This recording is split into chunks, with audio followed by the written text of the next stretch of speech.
香港國際摔跤比賽賽事已經係第6屆舉行，今年比賽移師至馬鞍山體育館，一共170位來自13個國家及地區嘅運動員參加。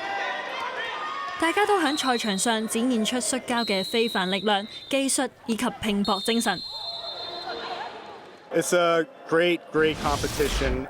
For doing it only for the 6th time, it is beautifully organized with a lot of different wrestlers from different countries. But the overall quality of the wrestling also has gone up, meaning that there's various different levels of wrestlers from different calibers competing in this competition. And I hope that Hong Kong will become a wrestling hub in East Asia and Southeast Asia for years to come. 摔跤其實係一種傳統嘅技藝運動啦。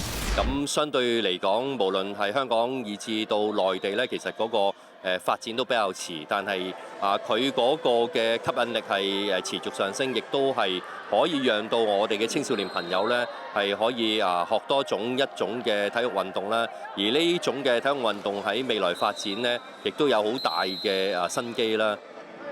今屆同以往一樣，比賽有男女子多個不同嘅年齡組別，由最細嘅組別 U10去到成人組都有。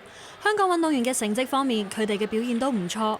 黃正成同宋樹仁分別響男子成人57公斤以及 U15 44公斤組別都取得冠軍。